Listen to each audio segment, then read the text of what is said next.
What's up, my fellow warbirds, aka the War Eagles, back with yet another video. And today we're finally taking a look at this piece of ancient history, the Luger.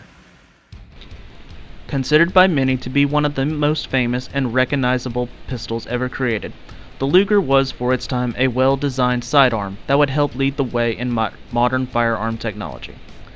While most firearms have a long and lengthy development process, the Luger is the exception, having only 3 major design changes in its lifetime. The first being the Borchardt C93.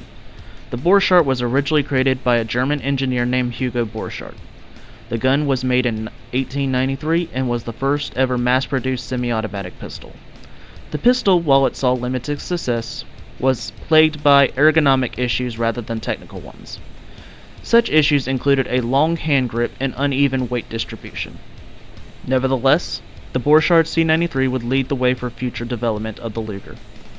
It was then the company that made the Borchardt asked George Luger to redesign the gun to be more effective after Hugo Borchardt refused to do so himself, and thus the 1900 Luger was created.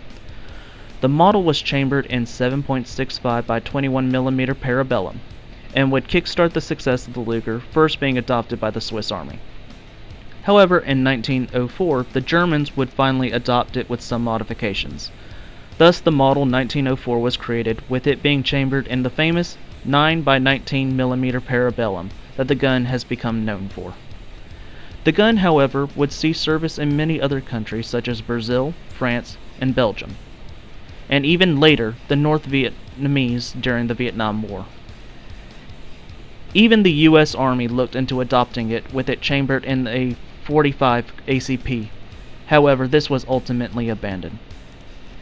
The pistol would be most prominently used by Germany for multiple decades, and would soon see service in World War I and World War II, having the designation as the P08. The P08 was eventually replaced by the Walther P38 in 1938. However, while the P38 was created to replace the P08, it would not fully retire the P08 until after World War II. Alright, so now that we've gone over the history of the Luger, let's take a look at how this thing actually fires. I will at least point out, though, that this Luger is not actually one that was used in World War II. Most of the Lugers, as I stated, were chambered in 9mm parabellum. This particular Luger, though, is chambered in .380 ACP and was actually made after the war in West Germany.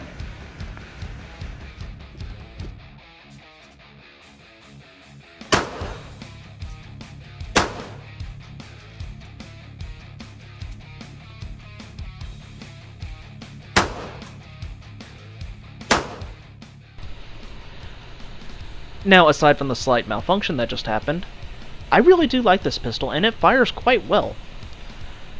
Now, the Luger does distinguish itself from most pistols in that most pistols do have a slide that you have to pull back, whereas the Luger instead has a toggle that you pull back. As you noticed right there, once it fires, the shell is ejected from the top of the gun instead of from the side.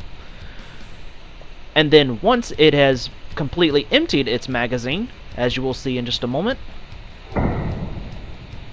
the toggle stays locked in the position, indicating the pistol can no longer be fired.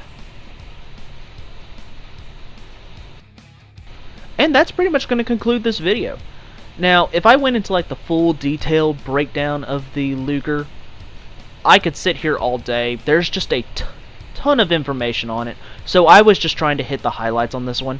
If you guys really want, a good detailed history on the Luger, I highly recommend the channel Forgotten Weapons. He breaks down firearms and everything in their history, as well as taking them apart to show how they function. Highly recommend it. He does a lot better job than I probably could, just talking about the history of the guns and stuff.